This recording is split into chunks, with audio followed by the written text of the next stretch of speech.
বর্তমান জামানায় দেলার হোসেন সাইদির জন্য মানুষ প্রশংসা করে, কারণ তিনি কোরআনের ময়দানে ইসলামের কথা বলে সারা বিশ্ব মানুষদের মন জয় করে নিয়েছেন।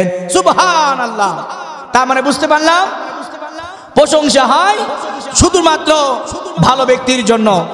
তা আমার আল্লাহ তো সবচাইতে উত্তম রিজিকদাতা আমার রব, তো সর্বপ্রথম আমরা তার প্রশংসা করলাম।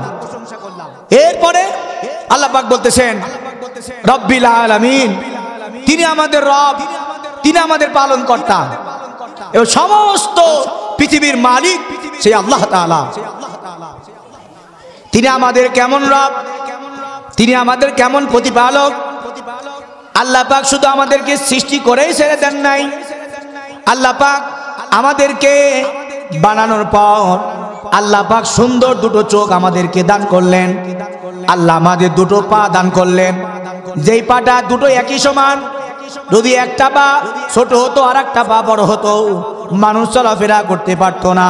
যদি একটা হাত ছোট হতো আর একটা বড় হতো তারপরও মানুষ চলাফেরা করতে পারতো না। বরং আল্লাহ পাক যেভাবে মানুষকে তৈরি করলে মানুষ সুন্দরভাবে চলাফেরা করতে পারে, হাঁটতে পারে, আল্লাহ পাক সেভাবেই সুন্দর অবকাঠামোতে বান্দাদেরকে আল্লাহ তৈরি করেছেন। এজন্য আল্লাহ পাক বলেন আলহামদুলিল্লাহি রাব্বিল আলামিন আর রহমানির রহিম। আল্লাহ কেমন রব? আমাদের বাংলাদেশের প্রাণীর একরকম অবস্থা, আবার আমেরিকার সুইজারল্যান্ডের প্রাণীর এক রকম অবস্থা। বাংলাদেশের প্রাণীদের চামড়া হয় পাতলা, গায়ে পশম হয় কম, কারণ এই দেশে শীত তেমন একটা পড়ে না, বরফ পড়ে না। কিন্তু কানাডায়, যুক্তরাষ্ট্র, আমেরিকা, সুইজারল্যান্ড এই সমস্ত দেশের যে সমস্ত পশু আছে, ভাল্লুক আছে, কুকুর আছে, তাদের চামড়া অনেক মোটা, তাদের গায়ে পশমও অনেক ঘন। কারণ হলো ওই দেশে তুষার পড়ে, শীত পড়ে, তাদের তো আর মানুষের মতো কম্বল গায়ে দেওয়ার ক্ষমতা নাই, তারা কম্বল গায়ে দিয়ে ঘুমায়ও না। এই জন্য আল্লাহ পাক ওই সমস্ত দেশের পশুদের গায়ের পশম বড় করে দিয়েছেন, যাতে করে আল্লাহর এই মাখলুকগুলো কোনো কষ্ট না হয়, বরং সহি সালামতে যেন আল্লাহর জমিনে চলতে পারে। সুবহানাল্লাহ। তাহলে আমরা জানতে পারলাম তিনি আমাদের কি রব, না চাইতেও তিনি আমাদেরকে খাওয়ান। কেউ যদি আল্লাহকে চিনতে চায় যে মান আল্লাহ, আল্লাহ কে, আল্লাহ কাকে বলে, আল্লাহ কেমন, বান্দার প্রতি আল্লাহর ইহসানটা কেমন, তো আমি এক কথাই বলবো, বান্দার যখন যে অবস্থায় যেটা প্রয়োজন বান্দার না চাওয়ার আগেই সবসময় যিনি টাইম টু টাইম পৌঁছায় দেন তিনি হলেন আমার রব, আমার আল্লাহ। সুবহানাল্লাহ। তিনি আমাদের রব। এজন্য কবি বলে আল্লাহ আমার রব, এই রবি আমার সব, আল্লাহ আমার রব, এই রবি আমার সব, দমে দমে তনু মনে তারি অনুভব, তারি অনুভব। তোমার দুনিয়াতে আমি যেদিকে তাকাই অথই নিয়ামতে ডুবে আসি সবাই, পাক পাকালির গানে পড়ি তাসবিহ কনরব, আল্লাহ আমার রব, এই রবি আমার সব। তাহলে বিশাল এই আসমান তৈরি করেছেন আমার আল্লাহ। আলহামদুলিল্লাহ রাব্বিল আলামিন। এই যে আলামিন জগৎ, আলিমের বহু বচন আলামিন, আলমের বহু বচন আলামিন, বিশাল এই জগৎ আল্লাহ পাক বানিয়েছেন মাত্র 6 দিনে। হুয়াল্লাযী খালাকা সাবআ সামাওয়াতিন তিবাকা। আল্লাহ পাক বলেন 7 আসমান এবং 7 জমিনকে আমি আল্লাহ মাত্র 6 দিনে তৈরি করেছি। এই আসমান তৈরি করার জন্য আমার কোনো মিস্ত্রি লাগে নাই, আমার কোনো ইঞ্জিনিয়ার লাগে নাই, আমার সিমেন্ট লাগে নাই, আমার কোনো ইট লাগে নাই, বরং আমি আল্লাহ যখন চেয়েছি মন চেয়েছে সঙ্গে সঙ্গে বলেছে কোন? আল্লাহ তাআলা বলেন আমার অর্ডারে পুরা 7 আসমান 7 জমিন মাত্র 6 দিনে আমার হুকুমে হয়ে গেছে। তুমি আসমানে থাকো প্রভু, আমি জমিনে, তবু তোমারি নাম জপি হৃদয় গহীনে।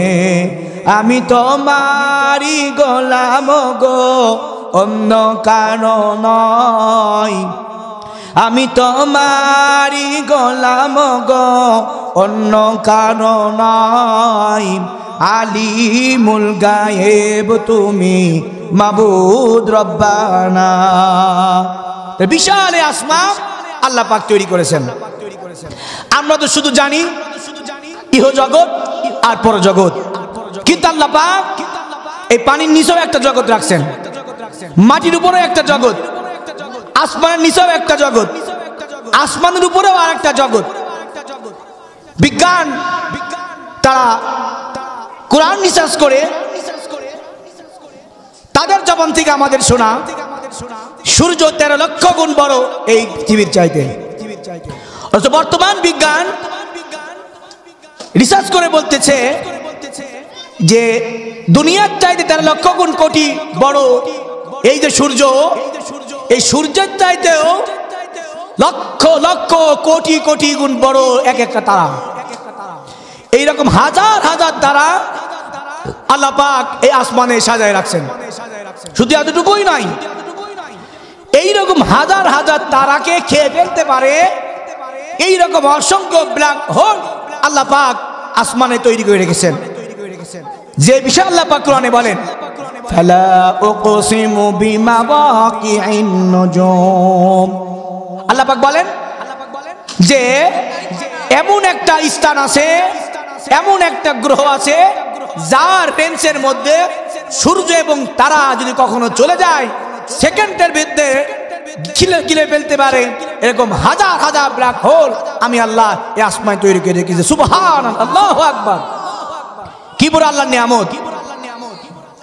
এজন্য আল্লাহ পাক সূরা ফাতিহার মধ্যে বললেন, আলহামদুলিল্লাহি রাব্বিল আলামিন আর রহমানির রহিম। রহমান তিনি যিনি দুনিয়ার বুকে মুমিনদেরকে খাওয়ায় এবং কাফেরদেরকেও খাওয়ায়। আর রহিম তিনি যিনি কিয়ামতের দিন শুধুমাত্র জান্নাতীবাসীদের প্রতি রহম হবেন, কাফেরদের প্রতি আল্লাহ পাক কখনো রহম হবেন না।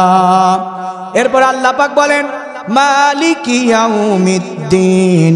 সমস্ত কিয়ামতের দিবসের মালিক আমার আল্লাহ। নবী করিম সাল্লাল্লাহু আলাইহি ওয়াসাল্লামকে জিজ্ঞাসা করা হলো, ইয়া রাসূলুল্লাহ কিয়ামতটা কি জিনিস? তখন আল্লাহ পাক নবীকে শিখিয়ে দিলেন, ওয়া মা আদরাকা মা ইয়াউমুদ্দিন সুম্মা মা আদরাকা মা ইয়াউমুদ্দিন। কিয়ামত কি জিনিস, সেটা কি, দিনটা কি? আল্লাহ পাক তার জবাবে তখন বললেন, ইয়াউমা লা তামলিকু নাফসুন লিনাফসিন শাইআ ওয়াল আমরু ইয়াউমা ইযিল লিল্লাহ। আল্লাহ রাব্বুল আলামিন বলেন, কিয়ামত এমন একটা দিবস যেই দিবসে কোনো মানুষ কোনো মানুষের সহযোগিতা করবে না, বাপ ছেলেকে সহযোগিতা করবে না, ছেলে বাপকে সহযোগিতা করবে না, বরং বাপের কাছে ছেলে যদি সহযোগিতা চায় তখন বাপ কি কথা বলবে আল্লাহ পাক শিখায় দিচ্ছেন, ওয়া উম্মিহি ওয়া আবি ওয়া সাহিবাতিহি ওয়া বানি লিকুল্লি রিইম মিনহুম ইয়াউমা ইযিন শা'নুন ইউগনি। আল্লাহ তাআলা আল্লাহর নবী বলেন, আল্লাহ পাক কিয়ামতের দিন বলবেন, সন্তান বাপের উপকারে আসবে না, বাপ সন্তানের উপকারে আসবে না, মা ছেলের উপকারে আসবে না, ছেলে মায়ের উপকারে আসবে না, বরং কাল কিয়ামতের দিন যারা নেক আমল করবে, ভালো কাজ করবে, সৎ আমল করবে, আল্লাহ পাক তাদেরকেই কাল কিয়ামতের দিন জান্নাত দান করে দিবেন। সুবহানাল্লাহ। তাহলে বিশাল বড় আসমান জমিনে যত মানুষ আল্লাহর ইবাদত করবে আল্লাহ পাক কাল কিয়ামতের দিন তাদেরকে জান্নাত দান করে দিবেন। সুবহানাল্লাহ। এখন আমাদের প্রশ্ন, আল্লাহ পাক কেমন জান্নাত দান করবেন? আল্লাহ পাক সেটা কোরআনে বলেছেন, মুত্তাকিইনা ফিহা আলাল আরাইক লা ইয়ারাউনা ফিহা শামসান ওয়ালা জামহারিরা ওয়া দানিয়াতান আলাইহিম দিলালুহা ওয়া যুল্লিলাত কুতুফুহা তাজলিলা। আল্লাহ তাআলা বলেন, যারা জান্নাতি হবে, জান্নাতীবাসীদেরকে আল্লাহ পাক জান্নাতের মধ্যে যখন প্রবেশ করাবেন, লা ইয়ারাউনা ফিহা শামসান ওয়ালা জামহারিরা, জান্নাতের মধ্যে কোনো চিল্লা পাল্লা থাকবে না, কোনো চিল্লা পাল্লা থাকবে না, কোনো দুঃখ থাকবে না, শুধু আরাম আর আরাম আল্লাহ পাক জান্নাতে রেখেছেন। যখন জান্নাতীবাসীরা জান্নাতের গেটের সামনে যাবে, দুনিয়ার বুকে একটা মানুষ যখন ঢাকা থেকে বাংলাদেশ ভেড়ামারায় আসে, যদি কোনো মন্ত্রী আসে, তখন এই মন্ত্রীকে স্বাগতম জানানোর জন্য, রিসিপশন জানানোর জন্য 1 মাস আগে থেকেই মোড়ে মোড়ে গেট সাজানো হয়, ফুল টাঙানো হয়, তার ছবি দিয়ে বিভিন্ন জায়গায় ব্যানার তৈরি করা হয়। সামান্য দুনিয়ার মানুষ যদি এত সম্মান হয়, তাহলে আসমানে আল্লাহ পাক বলেন, জান্নাতীবাসীরা যখন জান্নাতে যাবে, তাদেরকে আল্লাহ পাক কি স্বাগতম জানাবেন? আল্লাহ পাক এই কথাটা কুরআন শরীফে বলতেছেন 24 নম্বর পারায়, হাত্তা ইদা জাউহা ওয়া ফুতিহাত আবওয়াবুহা ওয়া ক্বালা লাহুম খাজানাতুহা সালামুন আলাইকুম তিবতুম ফাদখুলুহা খালিদিন। আল্লাহ পাক বলেন, যখন জান্নাতীরা জান্নাতের গেটের সামনে যাবে, তখন আল্লাহ পাক ফেরেশতাদেরকে অর্ডার দিবেন, হে ফেরেশতারা, তোমরা হাতের মধ্যে ফুলের বাসনা নিয়ে দাঁড়িয়ে থাকো, ফুলের তুরা নিয়ে দাঁড়িয়ে থাকো। জান্নাতীরা তখন হীরা মণিমুক্তা খচিত ফুলের মালা নিয়ে দাঁড়িয়ে থাকবে। জান্নাতীরা যখন প্রবেশ করবে, তখন তাদের গলায় পরায় দিবে, আর ফেরেশতারা বলবে, সালামুন আলাইকুম তিবতুম ফাদখুলুহা খালিদিন। হে জান্নাতীরা, দুনিয়ায় তোমরা অনেক কষ্ট করেছো, অনেক কষ্ট সহ্য করেছো, অনেক মার খেয়েছো, ইসলামের জন্য জীবন দিয়েছো, অনেক জেলখানায় থেকেছো, এত কষ্টের পর আল্লাহ পাক আজকে তোমাদেরকে সারা জীবনের জন্য জান্নাত দান করে দিবেন। আল্লাহ আমার প্রভু, আমার নাহি নাহি ভয়, ইসলাম আমার ধর্ম, মুসলিম আমার পরিচয়, আমার নবী মুহাম্মদ যাহার তারিফ জগতময়। আল্লাহ আমার প্রভু, আমার নাহি নাহি ভয়। সে আল্লাহ পাক বলেন, হে মুহাম্মদ সাল্লাল্লাহু আলাইহি ওয়াসাল্লাম, তুমি তোমার উম্মতদেরকে জানায় দাও, যারা কালেমা পড়বে, লা ইলাহা ইল্লাল্লাহ মুহাম্মাদুর রাসূলুল্লাহ যারা পড়বে, যারা এই কথার উপরে আত্মবিশ্বাস রেখে মওত পর্যন্ত আমল করে যাবে, একদিন না একদিন আমি আল্লাহ এদেরকে আজীবন জান্নাত দান করে দেব। নবী করিম সাল্লাল্লাহু আলাইহি ওয়াসাল্লাম বলেন, সর্বশেষ জাহান্নামের মধ্য থেকে যে ব্যক্তিকে আল্লাহ পাক জান্নাত দান করবেন, তার ঘটনাটা এভাবে উপস্থাপনা করেন, সর্বশেষ জান্নাতি ব্যক্তিকে আল্লাহ পাক জাহান্নাম থেকে বের করে জান্নাত এবং জাহান্নামের মাঝখানে রাখবেন। আল্লাহ পাক জান্নাত এবং জাহান্নামের মাঝখানে রেখে আল্লাহ পাক বলবেন, হে আমার বান্দা, এতদিন জাহান্নামের মধ্যে কষ্ট অবস্থায় ছিলা, আজকে জান্নাত এবং জাহান্নামের মাঝখানে তোমাকে থাকার সুযোগ করে দিলাম। বান্দা তখন শুকরিয়া আদায় করবে। একদিন যাওয়ার পর বান্দা তখন কান্না শুরু করবে।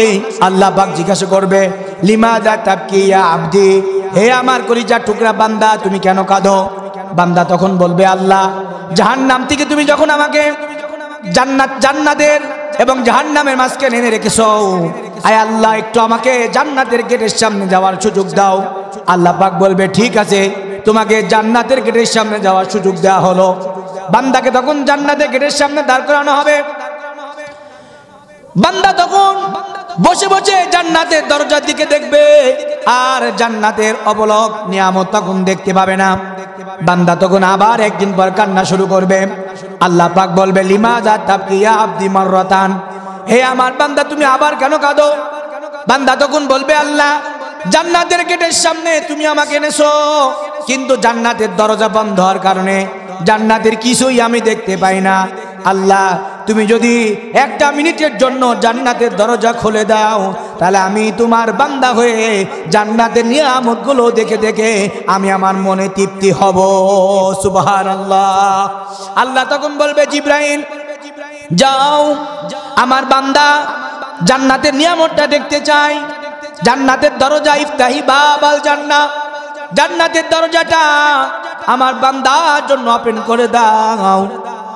আল্লাহর বান্দার কথা শুনে, আল্লাহর কথা শুনে জিবরাইল তখন জান্নাতের দরজাটা খুলে দিবে।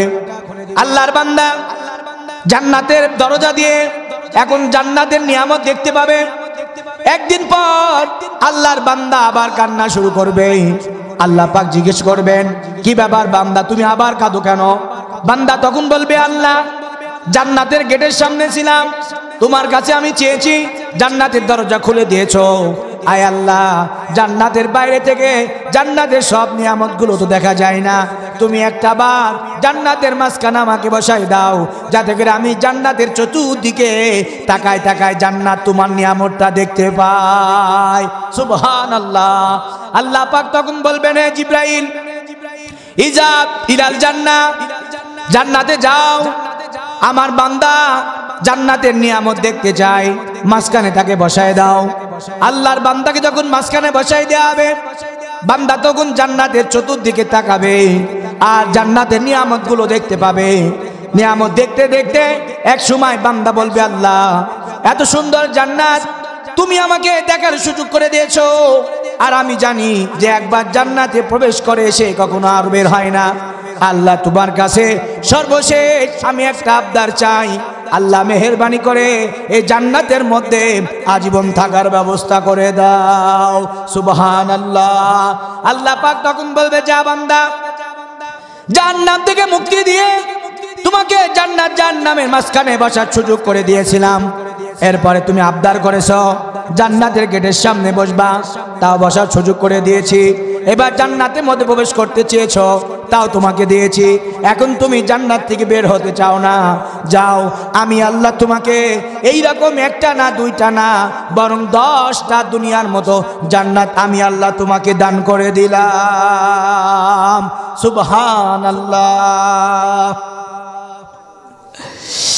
এদেশে আজান শুনে সূর্য উঠে সন্ধ্যা নামে, এদেশে আজান শুনে সূর্য উঠে সন্ধ্যা নামে, এদেশে আজান শুনে সূর্য ডুবে গ্রাম, এদেশে আজান শুনে সূর্য ডুবে সন্ধ্যা, এদেশে আজান শুনে সূর্য উঠে শহর গ্রামে, এদেশে আজান শুনে সূর্য ডুবে সন্ধ্যা নামে, এদেশে সকল কাজে সবাই বলে বিসমিল্লাহ, এদেশে ভালো কিছু দেখে শুনে সবাই বলে মাশা আল্লাহ, সুবহানাল্লাহ সুবহানাল্লাহ।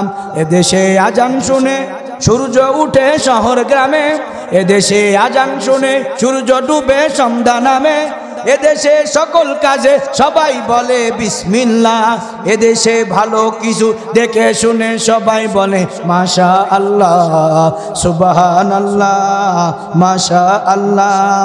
ও নবীন তরুণ তোমার কিসের এত ভয়, জেনে রেখো বাংলাদেশের আসল পরিচয়। ও নবীন তরুণ তোমার কিসের এত ভয়, জেনে রেখো বাংলাদেশের আসল পরিচয়। এদেশে পরস্পরে দেখা হলে দেয় সালাম, এদেশে আর আমজনতা বিদায় সুরে পাক্কালাম, এদেশে এদেশে এদেশে এদেশে পরস্পরে দেখা হলে দেয় সালাম, এদেশে আমজনতার হৃদয় জুড়ে পাক্কালাম, এদেশে এদেশে বিপদ এলে সর্বজনে সবাই মিলে পড়ে ইন্না লিল্লাহ সুবহানাল্লাহ আলহামদুলিল্লাহ সুবহানাল্লাহ। এজন্য ভাইরা আমার, আল্লাহ পাক এজন্য কোরআনে সূরা ফাতিহার মধ্যে বলেন মালিকি ইয়াউমিদ্দিন ইয়্যাকা না'বুদু ওয়া ইয়্যাকা নাস্তাঈন। আল্লাহ তাআলা বলেন ইয়্যাকা না'বুদু ওয়া ইয়্যাকা নাস্তাঈন, একমাত্র আমার ইবাদত করবা, এবং আমি আল্লাহর কাছে তোমরা সাহায্য চাবা, আল্লাহর কাছে তোমরা প্রার্থনা করবা। কোনো মানুষের কাছে তোমরা সাহায্য চাইবা না, কোনো মানুষের কাছে তোমরা প্রার্থনা করবা না, বরং আমি আল্লাহর কাছে প্রার্থনা করবা। এরপর আল্লাহ পাক বলেন ইহদিনাস সিরাতাল মুস্তাকিম সিরাতাল্লাযীনা আন'আমতা আলাইহিম। ইহদিনাস সিরাতাল মুস্তাকিম, আমরা বললাম আল্লাহ আপনি আমাদের সরল সঠিক পথ দেখান। আল্লাহ পাক তখন বললেন সিরাতাল্লাযীনা আন'আমতা আলাইহিম গায়রিল মাগদুবি আলাইহিম ওয়ালাদ-দাল্লিন। আমরা আল্লাহকে বললাম আল্লাহ সরল সঠিক পথ দেখান। এখন সরল পথটা কোথায়, এটা কে দেখাবে, কোথায় আছে? আল্লাহ পাক সে কথাটাও কোরআনে বললেন ওয়া আলাল্লাহি কাসদুস সাবিলি ওয়া মিনহা জাইদ ওয়ালাউ শাআল্লাহু ওয়ালাউ শাআ লাহাদাকুম আজমাইন। আল্লাহ পাক বললেন তোমরা যদি কেউ সরল পথ দেখতে চাও, সরল রাস্তায় চলতে চাও, কোনো পীরের দরবারে যাওয়ার দরকার নাই। পীরের ওজিফা মানার মধ্যে তুমি জান্নাত পাবা না, পীরের কথা শুনে জান্নাত পাবা না। হ্যাঁ, যদি পরিপূর্ণ কোরআনটা পীরের কথার মধ্যে থাকে তাহলে পরিপূর্ণ কোরআন তোমাকে জান্নাত পৌঁছায় দিবে। সুবহানাল্লাহ। এখন আমাদের প্রশ্ন যে হেদায়েতের পথ কোনটা? আল্লাহ পাক সে হেদায়েতের কথা হযরত ইব্রাহিম আলাইহিস সালামের মাধ্যমে কুরআনুল কারীমে আল্লাহ পাক উল্লেখ করে দিয়েছেন। ওই ইব্রাহিম নবীর কথাটাই আমি আপনার সামনে আজকে কোরআনের তালে তালে উপস্থাপন করব। ইব্রাহিম নবী সম্পর্কে আল্লাহ পাক বলতেছেন ওয়া আনি'বুদুনি হাদা সিরাতাম মুস্তাকিম। হে দুনিয়ার মানুষ, আমি আল্লাহর ইবাদত করো। আর আমি আল্লাহর ইবাদত করতে গেলে কোন রাস্তায় থাকবা? আল্লাহ বলতেছেন সিরাতাম মুস্তাকিম। সিরাতাল মুস্তাকিমের রাস্তায় যদি তোমরা থাকতে পারো আমি আল্লাহ তোমাদেরকে জান্নাত দান করে দেব। ইব্রাহিম নবী আলাইহিস সালাতু ওয়াস সালাম কে আল্লাহ পাক শিখাচ্ছেন হেদায়েতটা কেমন জিনিস। ইব্রাহিম নবী তার বাপকে বলতেছেন ওয়া ইদ ক্বালা ইব্রাহিমু লিআবিহি ওয়া কওমিহি ইন্নানি বারাউম মিম্মা তা'বুদুন ইল্লাল্লাযী ফাতারানি ফাইন্নাহু সায়াহদিন। ইব্রাহিম নবী বললেন হে আমার আব্বা, তোমরা যে কওমের ইবাদত করো, তোমরা যে হাতের তৈরি মাটির তৈরি হাতের তৈরি মাটির মূর্তি করো, মূর্তির ইবাদত করো, এটা তোমার রব নেই, তোমাকে পথ দেখাতে পারে না। বরং পথ যদি দেখাতে পারে তিনি হলেন একজন ফাতারানি ফাইন্নাহু সায়াহদিন, যিনি আমার পালনকর্তা সৃষ্টিকর্তা, তিনি আমাকে শুধুমাত্র জান্নাতের পথ দেখাতে পারেন। সুবহানাল্লাহ। এরপর ইব্রাহিম আবার বললেন আল্লাযী খালাকানি ফাহুয়া ইয়াহদিন ওয়াল্লাযী হুয়া ইউতঈমুনি ওয়া ইয়াসকিন। ইব্রাহিম নবী বললেন যিনি আমাকে সৃষ্টি করেছেন তিনি আমাকে পথ দেখাবেন, যিনি আমাকে সৃষ্টি করেছেন তিনি আমাকে খাওয়াবেন, তিনি আমাকে পড়াবেন। আবার ওয়া ইযা মারিজতু ফাহুয়া ইয়াশফিন, আর আমি মাঝে মধ্যে যখন অসুস্থ হয়ে যাব তখন ওই আল্লাহ আমাকে সুস্থতার নিয়ামত দান করবেন। ভাইরা আমার, এই জন্য সূরা ফাতিহা এই কোরআন একটা দামি সম্পদ। কোরআনকে যারা ইজ্জত করে, কোরআনকে যারা সম্মান করে, কোরআনকে যারা দাম দেয়, কোরআনকে যারা বুকে ধারণ করে, আল্লাহ পাক তাদেরকে শুধু দুনিয়ায় নয় বরং দুনিয়া এবং আখিরাতে তাদেরকে ইজ্জত দান করে দেন। এক আল্লাহর বান্দা রাস্তায় চলতেছেন, নাম হলো ইমাম আহমদ ইবনে হাম্বল। ইমাম আহমদ ইবনে হাম্বল এবং ইমাম শাফি একই যুগের লোক ছিলেন। ইমাম শাফি স্বপ্ন যোগে দেখলেন আল্লাহ নবী ইমাম শাফিকে স্বপ্ন দেখাইতেছে, ও ইমাম শাফি তুমি যা, ও ইমাম শাফি তোমাকে স্বপ্ন দেখানো হলো, বর্তমান জামানায় আমার একজন উম্মত নাম হলো আহমদ ইবনে হাম্বল, কোরআন পড়ার কারণে, কোরআনের দাওয়াত দেওয়ার কারণে তাকে জেলখানায় আটক হওয়া লাগছে, ধুকে ধুকে শোক করে মরতেছে। হে ইমাম শাফি, আমি মুহাম্মদ তোমাকে সুসংবাদ দিলাম। ইমাম আহমদ ইবনে হাম্বলকে সুসংবাদ দাও, আল্লাহ নবী তার পক্ষ থেকে তাকে সালাম জানাইছে। সুবহানাল্লাহ।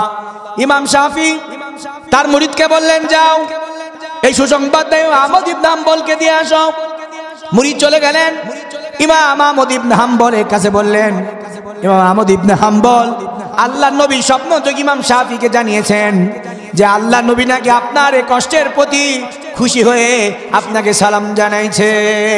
ইমাম আহমদ ইবনে হাম্বল বসা থেকে উঠে বসলেন। উঠে বসে তার গায়ে শুধু একটা জুব্বা ছিল পাতলা সাদা কাপড়ের, সে জুব্বাটা খুলে মুরিদের হাতে দিয়ে দিলেন আর বললেন, যাও ইমাম শাফির দরবারে এটা পৌঁছায় দিও। তখন মুরিদ ডাক দিয়ে বলল, ইমাম আহমদ ইবনে হাম্বল, কেন আপনি জুব্বা খুলে দিলেন? আপনি তো খালি গায়ে এখন থাকবেন। ইমাম আহমদ ইবনে হাম্বল বলেন, মুহাম্মদ রাসূলুল্লাহর একটা সুন্নাত ছিল, কেউ কারো দরবারে সুসংবাদ দিলে তাকে হাদিয়া দিত। তা আমার দরবারে তোমাকে দেওয়ার মতো কিছু নাই, এই জন্য আমি আমার গায়ের জুব্বাটা তোমাকে হাদিয়া দিয়ে দিলাম। ইমাম আহমদ ইবনে হাম্বলের হাদিয়া পেয়ে শাফির দরবারে চলে আসবেন। শাফি সব খুলে বললেন, তার দরবারে নবী সালাম পৌঁছানোর কারণে যে হাদিয়া দিয়েছে। ইমাম শাফি সঙ্গে সঙ্গে জুব্বাটার হাতের থেকে নিলেন, শুকনা জুব্বা ঘরে নিয়ে গেলেন। জুব্বাটা ভিজে তার এক বোতল পানি বোতলের মধ্যে রাখলেন, ভিজা জামাটা মুরিদকে দিয়ে দিলেন। মুরিদ ডাক দিয়ে জিজ্ঞাসা করলো, ও ইমাম শাফি, কেন আপনি শুকনা জুব্বাটা ভিজাইয়া পানি এক বোতল নিলেন? ইমাম শাফি তখন চোখের পানি ফেলায় আর ডাক দিয়ে বলে, যেই মানুষটা দুনিয়ার বুকে মার সহ্য করতে পারে কিন্তু মুহাম্মদুর রাসূলুল্লাহর আদর্শ সাধতে পারে না, তার এই সুন্নতের জুব্বার এক বোতল পানি রাখলাম, যাতে করে মৃত্যুর সময় আমার পরিবারকে বলবো এই পানিটা আমার গোসলের সময় ধোয়ায় দেও, যাতে করে এ উসিলায় আমার আল্লাহ আমাকে মাফ করে দেয়। শোনো জানো মানো কেমন আমার নবীজি, যাহার পাগল চন্দ্র সূর্য তারকারাজি, যাহার পাগল চন্দ্র সূর্য তারকারাজি। তোমরা আরো শুনবানি সুন্দর কাহিনী, জান্নাতের মোড়ে মোড়ে লেখা নবীর নাম। হযরত আদম আলাইহিস সালাতু ওয়াস সালাম কে আল্লাহ পাক যখন তৈরি করলেন, ইন্নী জাইলুম ফিল আরদি খলিফা, জান্নাতের মধ্যে পাঠাইলেন। পাঠানোর পর আল্লাহ পাক কে দরবারে যখন আদম ঘুম থেকে উঠলেন, ঘুম থেকে উঠে তাকায় দেখে আদম আলাইহিস সালাতু ওয়াস সালাম জান্নাতের যেদিকে তাকায় সেদিকে দেখে আল্লাহর পাশে মুহাম্মদ নাম। আদম আলাইহিস সালাতু ওয়াস সালাম আল্লাহকে জিজ্ঞাসা করলেন, আল্লাহ যেখানে তাকাই সেখানে দেখি তোমার পাশে মুহাম্মদের নাম, আল্লাহ তোমার পাশে মুহাম্মদের নাম এই মানুষটাকে, তাকে তো কোনোদিন আমি দেখি নাই। আল্লাহ তাআলা ডাক দিয়ে কয়, এই মানুষটাকে তৈরি না করলে আদম তোমাকেও বানাইতাম না। মুহাম্মদ রাসূলুল্লাহ সাল্লাল্লাহু আলাইহি ওয়াসাল্লাম কেমন ছিলেন? আল্লাহর নবী যখন রাস্তা দিয়ে যাইতেন, গরম প্রচন্ড রোদ, রোদের মধ্যে যখন আল্লাহর নবী হাঁটতেন, আল্লাহ তাআলা আসমানের মেঘটাকে নবীর জন্য ছায়া বানাই দিতেন। শুধু এতটুকুই না, আম্মা জান মা আমেনা বলেন, মায়ের নামে মুহাম্মদ রাসূলুল্লাহ যখন আমার পেটের মধ্যে আসছে, আমি যখন আল্লাহর নবীকে পেটের মধ্যে ধারণ করে কুয়ার নিকটে পানি আনতে যাইতাম, কুয়ার পানি 50,000 ফিট নিচে, অন্যান্য মানুষ পানি আনার জন্য বালতির মধ্যে দড়ি লাগানো লাগতো, কিন্তু আমি আমেনা মুহাম্মদকে পেটে লইয়া যখন কুয়ার কাছে যাইতাম, আল্লাহ তাআলা নবীর উসিলায় 50 ফিট মাটির নিচের পানি আল্লাহ পাক কুয়ার মুখে উঠাই দিতেন। শুধু এতটুকুই না, আম্মা জান মা আমেনা বলেন, মুহাম্মদ রাসূলুল্লাহ যখন আমার পেটের মধ্যে আসলো, আমি যখন রাস্তায় হাঁটতাম, রাস্তার মধ্যে জায়গায় জায়গায় পাথর থাকতো, পাথরে আমার পায়ে আঘাত লাগতো, কিন্তু আল্লাহ নবী যখন পেটের মধ্যে আসছে যখন আমি পা দেই তখন আল্লাহ পাক প্রত্যেকটা পাথর এবং ইট আমার পায়ের নিচে ফোমের মতো বানায় দিয়েছেন। সুবহানাল্লাহ। মুহাম্মদ রাসূলুল্লাহ আমার নবী মুহাম্মদ আমার পেটের মধ্যে যখন আসে তখন আমি অন্ধকার মাঠ যখন পাড়ি দিতাম, আল্লাহ পাক পরিপূর্ণ মাঠটাই দিনের মতো আমি আমিনার জন্য আলো বানাই দিত।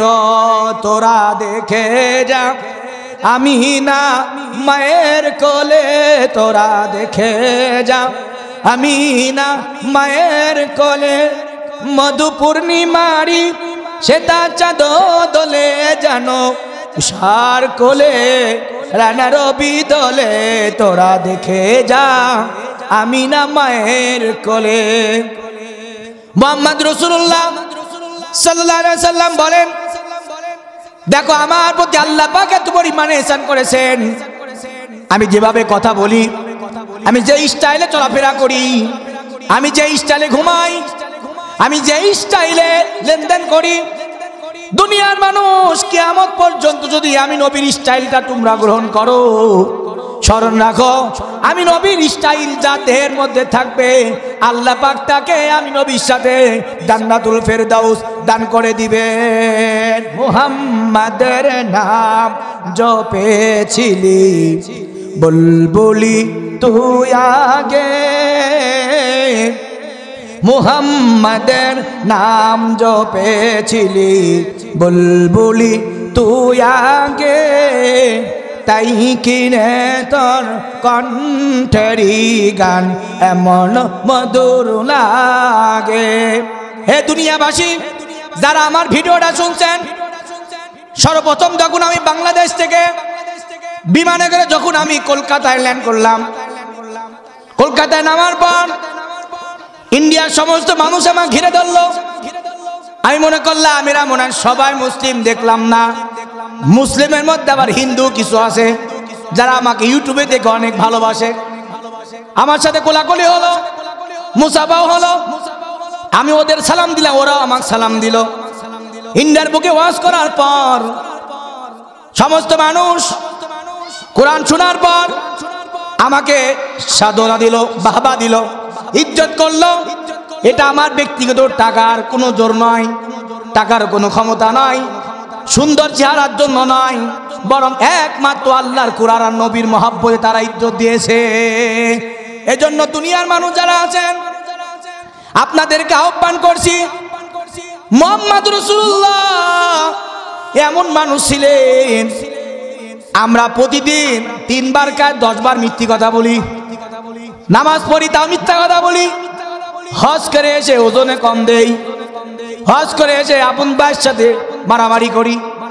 কিন্তু আল্লাহর নবী 63টা বছর দুনিয়ায় বেঁচে ছিলেন, একটা সেকেন্ডের জন্য কোনোদিন আল্লাহর নবী জবান দিয়ে মিথ্যা কথা বের হয় নাই। সুবহানাল্লাহ। আল্লাহর নবী কেমন মানুষ ছিলেন?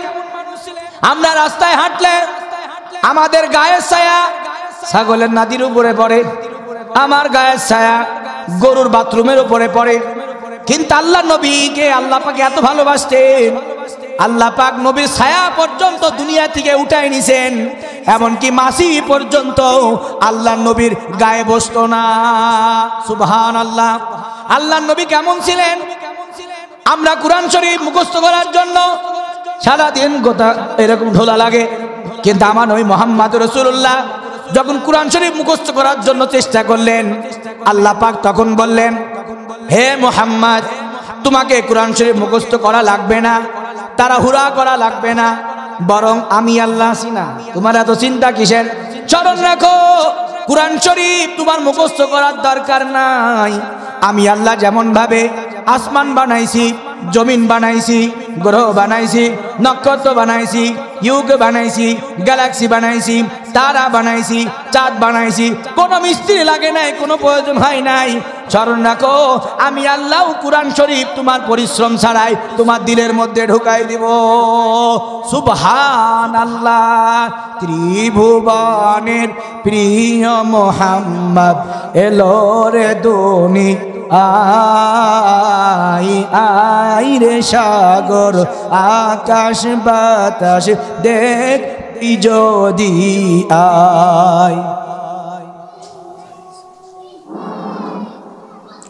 জানেন সকলের সুপরিচিত বক্তা, কোকিল কণ্ঠের অধিকারী, বিশ্ব ইসলামিক চিন্তাবিদ, দেশ বিদেশে সফর করা মানুষ, আপনাদের ঐতিহ্যবাহী চাঁদগ্রাম ঈদগাহ, গোরস্থান এবং মাদ্রাসার দীর্ঘদিন পরিচালক দায়িত্বে যিনি ছিলেন, সেই প্রিয় বক্তা আল্লামা হাবিবুর রহমান যুক্তিবাদী, তিনি আমাদের মঞ্চে চলে এসেছেন। আমি আপনাদের আহ্বান করছি, আমি জাস্ট একটু গুছাই দিচ্ছি, আপনারা চলে আসুন, মাহফিলটা সুন্দর করুন, চলে আসুন।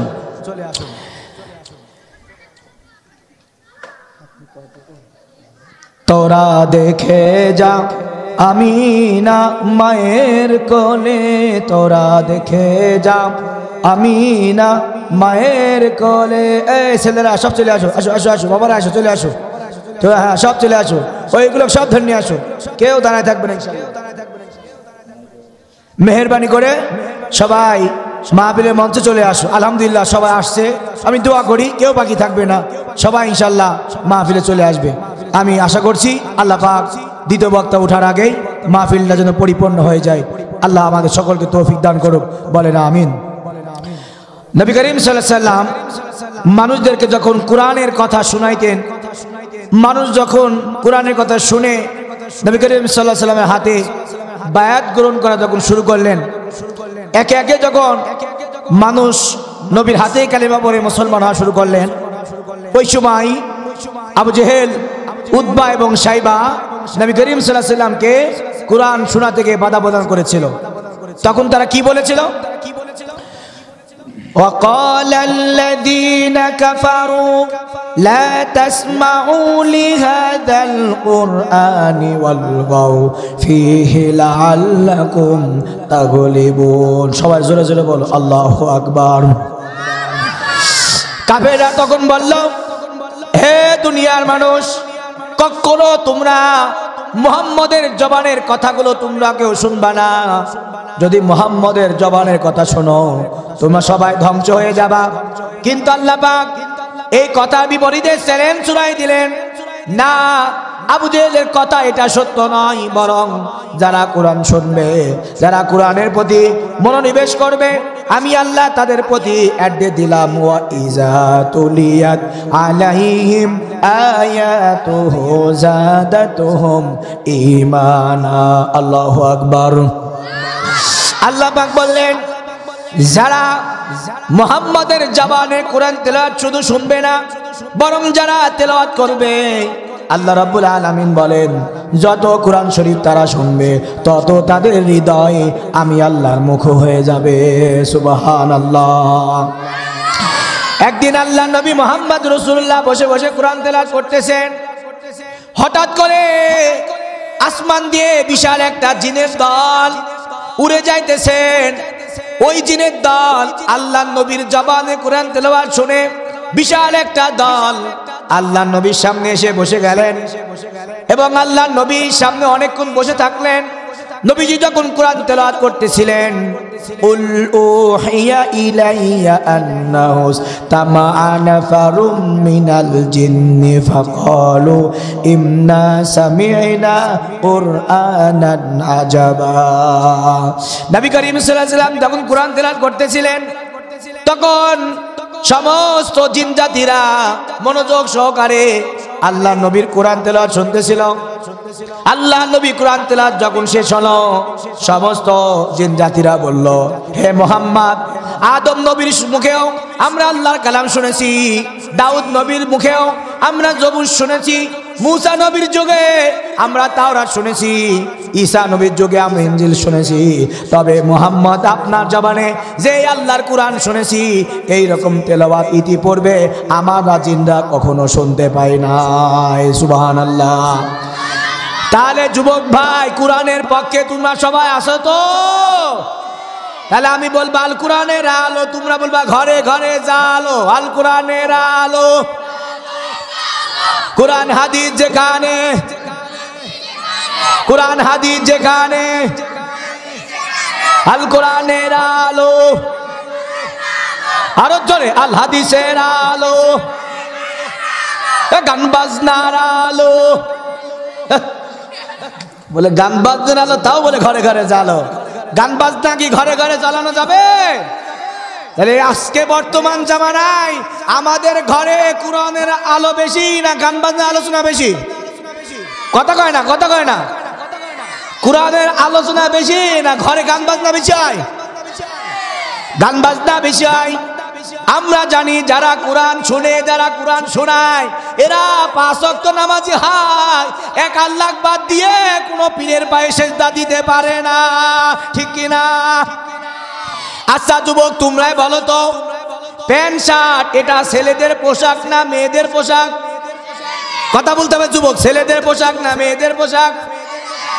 বর্তমান জামানায় প্যান্ট শার্ট শুধু ছেলেরা পরে না মেয়েরাও পরে? আচ্ছা কও দেখি, প্যান্ট শার্ট এটা ছেলেদের পোশাক, কোনো মেয়ে মানুষ যদি প্যান্ট শার্ট পরে রাস্তায় যায়, তখন যুবক ছেলে বেলে তাকাইলে কি দোষ? কথা কয় না কে? কোনো দোষ নাই। তার মানে খালি তাকানি যাবে? কোন দেখবেন কিছু কিছু মেয়েরা আছে, তারা প্যান্ট শার্ট পরে রাস্তায় চলাফেরা করে, আর আমার কমলমতি যুবক ওরা 5 ওয়াক্ত নামাজ মসজিদ থেকে বের হয়ে মাথা নিচু করে রাস্তা দিয়ে যায়, কোনো বেপরদা নারীর দিকে তাকাবে না। কিন্তু হঠাৎ করে যদি চোখ পড়ে যায়, তখন দেখবা ওই প্যান্ট শার্টওয়ালা মেয়ে আমার যুবক ভাইকে লক্ষ্য করে ডাক দিয়ে গায়, দেখ সারা লুচ্চা, বারবার আমাদের টাকা আছে। কথা কর না কেন? ঠিক কিনা? তাহলে কি বোঝা গেল? আমরা যুবকরা চরিত্র ভালো হয়ে যাইতো যদি প্রত্যেকটা মেয়ে এই জামানায় পর্দা নিচে হয়ে যাইতো, ঠিক কিনা? কিন্তু আমাদের বর্তমান মেয়েরা রসুলের আদর্শ ছেড়ে দিয়েছে, তারা বুরকা পরে না, তারা হাত মোজা পরে না, তারা হাফ প্যান্ট পরে ঘুরি বেড়ায়। সুবহানাল্লাহ। তাহলে আমরা কি বলবো? চাঁদগ্রাম গোরস্থানের যুবকের দল, আমাদের এই মাহফিল থেকে স্লোগান হলো, পর্দার অন্তরালের মা, তোমরা বেপর্দা চলাফেরা করবা না, তোমরা প্যান্ট শার্ট পরবা না, বরং তোমরা মহিলা মাদ্রাসার মেয়েরা যেমন হাত মোজা পা মোজা পরে, তোমরা এটা পরে যদি রাস্তায় চলাফেরা করো, আল্লাহ তাআলা মা ফাতেমার মতো তোমাদেরকে জান্নাত দান করে দিবেন। খাতুনে জান্নাত মাগো মা ফাতেমা আমার, এ বিশ্ব জগৎ উজালা হলো তোমার দিদার। সুবহানাল্লাহ কোন। আচ্ছা বলো দেখি, আমরা মসজিদে যাব কার ভাই? আরো জোরে, মসজিদে যাব কার ভাই? আর যারা মসজিদে স্যান্ডেল হাতে নিয়ে ঢুকে তারা কার ভাই? চোরের ভাই। কার ভাই? স্যান্ডেল হাতে নিয়ে যারা মসজিদে যারা শয়তানের ভয় যায়, চোরের ভয় যায়। বলো দেখি, চাঁদগ্রাম গোরস্থানের মানুষ আল্লাহর ঘরে আল্লাহর ভয় বাদ দিয়ে চোরের ভয় নিয়ে যদি মসজিদে যাওয়া যায়, নামাজ হবে? ওরে বাপ রে বাপ, মনে হয় যে স্যান্ডেলের দাম 2 লাখ টাকা। কয় লাখ টাকা? 2 লাখ টাকা। এই স্যান্ডেল মসজিদে ঢোকার পর, মসজিদে বাক্স আছে না, বাক্স, ওই বাক্সের ভিতরে স্যান্ডেল রাখে, রেখে ও বাক্সের সামনে না দাঁড়ায়, ও দাঁড়ায় পিছনে, আর বাক্সটাকে সামনে। আল্লাহু আকবার, সুবহানাল্লাহ, আল্লাহু আকবার। যে সেজদা যায়, সেজদাতে 20 টাকা দেখে স্যান্ডেল আছে কিনা। আপনারা আল্লাহু আকবার কথা বলেন না কেন? আমাদের 2 কাটে 2টা ফেরেশতা আছে, একজনের নাম কিরামান আর একজনের নাম কাতিবিন। সুবহানাল্লাহ গান। এই ফেরেশতার কাজ হলো, বান্দা ভালো কাজ করলে সেটাও লিখবে, খারাপ কাজ করলে সেটাও লিখবে। তাহলে যেই ব্যক্তি নামাজ পড়তে যে স্যান্ডেল হাতে নিয়ে যায় আর বাক্সের মধ্যে রাখে, আর টাকা দেখে দেখে স্যান্ডেল আছে কিনা, ফেরেশতাও লিখবে সুবহানাল্লাহ, আবার লিখবে স্যান্ডেল আছে কিনা। সুবহানাল্লাহ কথা কন না কেন? এরকম হয়ে যাবে না বর্তমান জামানায়? তাহলে আমরা ওই নামাজকে খুশি করব, নামাজ পড়বো কার খুশির জন্য? একটু ধরে বলেন। আল্লাহ পাক বলতেছেন, ইন্না সালাতি ওয়া নুসুকি ওয়া মাহইয়ায়া ওয়া মামাতি লিল্লাহি রাব্বিল আলামিন। আল্লাহু আকবার। এরপরে তোমরাই বলো, আল্লাহ পাক সর্বশেষ যেই ব্যক্তিকে জান্নাত দান করবেন, সেই ব্যক্তিকে 1টা না 2টা না 3টা না 4টা না 5টা না, আর লাগবে কে? আর লাগবে না? হ্যাঁ লাগবে। আল্লাহ কথা শেষ হবে, জোরে সুবহানাল্লাহ বলতে হবে। আল্লাহর নবী বলেন, সর্বশেষ যেই ব্যক্তিকে আল্লাহ পাক জান্নাত দান করবেন, একটা না দুইটা না, বরং আল্লাহ পাক এইরকম 10টা দুনিয়ার জান্নাত আল্লাহ তাকে দান করে দিবেন। সুবহানাল্লাহ। জান্নাতের মধ্যে আমরা যখন যাব, সভাপতি সাহেব, মাহফিলের সভাপতি সাহেব, আপনি মেহেরবানি করে স্টেজে চলে আসুন। আমাদের মাহফিলটা আরো অনেক সুন্দর হবে। স্টেজে চলে আসুন। ভাইরা আমার এদিকে খেয়াল করেন, এই তো অনেক মানুষ আসছে, মাহফিল চলবে, রাজি আছো তো? তাহলে আমি বলবো আজকের মাহফিল তোমরা চলবে, ঠিক আছে? আজকের মাহফিল কতক্ষণ? সারা রাত। তবারক দিলে একটাও থাকবে না, কতক্ষণ না কেন? হ্যাঁ, তবে আমরা তবারক খাওয়ার জন্য আসি নাই, আমরা আল্লাহর কুরআন শোনার জন্য এসেছি, ঠিক কিনা? আমি তোমাদের কাছে জানতে চাই, তাহলে নামাজ পড়তে হবে কার খুশির জন্য? আটটা ধরে গাও, আল্লাহর খুশির জন্য নামাজ পড়তে হবে। আমরা করোনার সিজনে নামাজ কেউ শান্তিতে পড়তে পারছি? কতক্ষণ না কেন? স্লোগান হলো করোনার সময় মসজিদে 5টা লোকের বেশি তোমরা নামাজ পড়তে পারবা না। 5টা লোকের বেশি হলেই পুলিশের ডান্ডার মার। কিন্তু আল্লাহর কিছু প্রিয় বান্দা আছে যারা মসজিদে প্রাণ ভরে নামাজ পড়ে। আমরাও নামাজ পড়েছি, কিন্তু আল্লাহর কি ইচ্ছা, এই যে পুলিশ আসার কারণে এমন একটা দিন আসলো, নামাজে যেই দাঁড়াইছি, যে পুলিশ আসছে, আমরা নামাজে দাঁড়াইছি, পুলিশ ওইদিকে বাঁশি বাজছে, আর ইমামও নামাজ ফেলি তোর মুসল্লির নামাজ খালি মসজিদ পড়ে আছে। আল্লাহু আকবার বলেন। ভাইরা আমার, আমি বেশিক্ষণ কথা বলবো না, আমি আপনাদেরকে এতটুকু বুঝাইতে চাই, আমরা ইবাদত করতে আসি কার?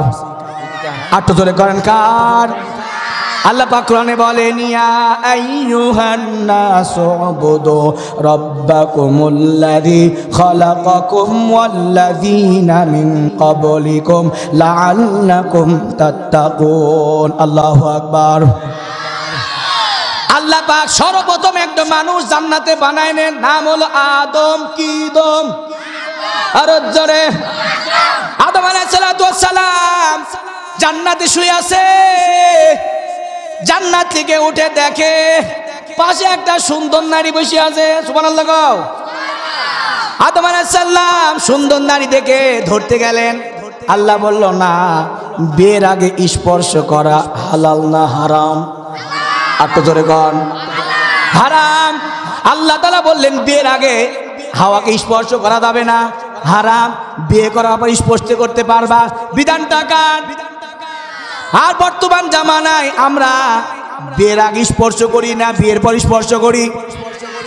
আল্লাহ তাআলার বিধান হলো, দুনিয়ায় ও পদ্মার অন্তরালের মা আদম নবীকে আল্লাহ পাক শিক্ষা দিচ্ছেন, হে আদম, হাওয়া আলাইহিস সালামের সাথে তুমি বসবাস করবা, ওই সময় যখন আমি আল্লাহ তোমার বিয়ের ব্যবস্থা করে দেব।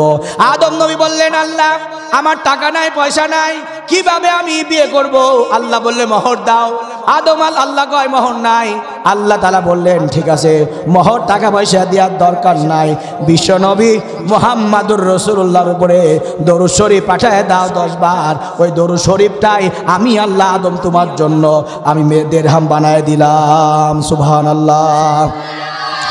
মুহাম্মদ রাসূলুল্লাহ সাল্লাল্লাহু আলাইহি ওয়াসাল্লাম কে আল্লাহ পাকে দুনিয়ায় প্রেরণ করলেন, বললেন, মুহাম্মদ রাসূলুল্লাহর আদর্শ যদি সবাই মেনে চলো, তাহলে আমি আল্লাহ ওয়াদা দিচ্ছি মুহাম্মদের সাথে তোমাদেরকে জান্নাতে থাকার ব্যবস্থা করে দেব। সুবহানাল্লাহ। নবীর এই কথা শুনে হযরত বেলাল নবী মুহাম্মদ রাসূলুল্লাহর আদর্শ শুনে চলাফেরা শুরু করলেন, নবীর সুন্নত মানা শুরু করলেন। নবী করিম সাল্লাল্লাহু আলাইহি ওয়াসাল্লামকে আল্লাহ পাক ওই আসমানে উঠাইলেন, 7 আসমান ঘুরাইলেন, জান্নাত জাহান্নাম ঘুরাইলেন। জান্নাতের মধ্যে যখন আল্লাহ নবী ঘুরতেছিলেন, তখন তাকায় দেখে জান্নাতের মধ্যে দুনিয়ার কার যেন পায়ের আওয়াজ জান্নাতের মধ্যে শোনা যায়। আল্লাহ নবী জিজ্ঞাসা করলেন, হে জিবরাইল, দুনিয়ার মধ্যে আমি মানুষের পায়ের আওয়াজ শুনেছি, কিন্তু জান্নাতে তো পায়ের আওয়াজ শুনি নাই, কিন্তু জান্নাতের মধ্যে কার পায়ের আওয়াজ শুনি? আল্লাহ নবীর কথা শুনে জিবরাইল আলাইহিস সালাতু ওয়াস সালাম বললেন, এই জান্নাতের মধ্যে কার পায়ের আওয়াজ শুনেন জানেন? কয় কার? কয় দুনিয়ায় আপনার একজন আশিক বেলাল, ওই বেলাল দুনিয়ার বুকে হেঁটে যায়, এমন একটা আমল করেছে আল্লাহ তাআলা ওই আমলের খুশি হয়ে সে দুনিয়ায় হাঁটলে তার পায়ের আওয়াজ আল্লাহ পাক জান্নাতের মধ্যে দেখায় দেয়। সুবহানাল্লাহ। আল্লাহর নবী ফিরে আসলেন, তাআল বেলাল, হে বেলাল কি এমন আমল করো যে আমলের কারণে দুনিয়ায় হাঁটলে তোমার পায়ের আওয়াজ জান্নাতে শোনা যায়? বেলাল ডাক দিয়ে কে, ইয়া রাসূলুল্লাহ তেমন কোনো আমল আমি করি না, বরং আমার একটা আমল আছে। আমি যখন মসজিদে যাই ওযু করি, তাহিয়াতুল মসজিদ 2 রাকাত নামাজ আদায় করি, হয়তো বা এর উসিলা আল্লাহ পাক আমাকে কবুল করেছেন। নবী করিম সাল্লাল্লাহু আলাইহি ওয়াসাল্লাম বলেছেন, তোমার এই আমলটা আল্লাহ পাক এত পরিমাণ কবুল করেছেন যে দুনিয়ায় চললেও আল্লাহ পাক তোমার পায়ের আওয়াজ জান্নাতের মধ্যে পৌঁছায় দিয়েছেন। ওঠো ওঠো ওঠো বেলাল, সময় বইয়া যায়, আজান দাও গো মধুর সুরে শুনবার মনে চায়। ওঠো ওঠো ওঠো বেলাল, সময় বইয়া যায়, আজান দাও গো মধুর সুরে শুনবার মনে চায়।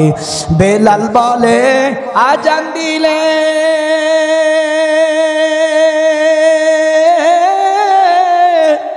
কলি যায় মোর আগুন জ্বালে, আমার আজান কে শুনিবে, আমার আজান কে শুনিবে, নবী যে নাই দুনিয়ায়, নবী যে নাই দুনিয়ায়। সবাই বলো ইয়া রাসূলুল্লাহ। আম্মা জান মা আমেনা ডাক দিয়ে কে, মুহাম্মদ কেমন মানুষ জানো? কয় কেমন? আমরা ঘুমাইলে আমাদের ওযু ভেঙে যায়, কিন্তু আল্লাহ নবী ঘুমাইলে আল্লাহ নবীর ওযু ভাঙে না। সুবহানাল্লাহ। আল্লাহ নবী মুহাম্মদ রাসূলুল্লাহ সাল্লাল্লাহু আলাইহি ওয়াসাল্লাম ঘরের মধ্যে বসে আছেন, সবাই নবীজির কথা শুনতেছেন। এই ভাইরা আমার, যে যেখানে আসো দ্রুত মাহফিলে চলে আসো। সমস্ত বক্তা স্টেজে আছে, তাড়াতাড়ি আসো, আমি এখনই বয়ান ছেড়ে দেব, দ্বিতীয় বক্তা আলোচনা করবে। একটা কথা বলে শেষ করে দিচ্ছি। আল্লাহ নবী মুহাম্মদ রাসূলুল্লাহ সাল্লাল্লাহু আলাইহি ওয়াসাল্লাম বসে আছেন। আবু হুরায়রা রাদিয়াল্লাহু তাআলা আনহু আল্লাহ নবীকে ডাক দিয়ে গো পয়গম্বর। নবীজি জিজ্ঞাসা করে, এ আবু হুরায়রা তোমার কি হয়েছে? আবু হুরায়রা ডাক দিয়ে গে, ইয়া রাসূলুল্লাহ আপনার পবিত্র জবানের কথা শুনে আমি কালেমা পড়ে ইসলামের দলে প্রবেশ করেছি। আল্লাহু আকবার। আল্লাহ নবী ডাক দিয়ে কয়, ইয়া আবু হুরায়রা তুমি আমার কাছে কি চাও? আবু হুরায়রা ডাক দিয়ে কয়, ইয়া রাসূলুল্লাহ যেই দিন থেকে কালেমা পড়েছি ওই দিন থেকে আমার মা আমার সাথে ভালো ব্যবহার করে না। আমার মা একজন কাফের, আমার মা একজন মুশরিক। নবী ডাক দিয়ে কয়, তুমি তোমার মার জন্য কি চাও? আবু হুরায়রা ডাক দিয়ে কয়, ইয়া রাসূলুল্লাহ আপনি আসমানে হাত উঠায় আল্লাহ পাক আপনার দোয়া কবুল করে নাই, আমার মায়ের জন্য একটু দোয়া করেন, যাতে করে আপনার দোয়াটা আর উসিলায় আমার মা যেন কাফের থেকে মুসলমান হয়ে যায়। সুবহানাল্লাহ। আল্লাহ নবী হাত উঠাইলেন, দোয়া করলেন, ও আল্লাহ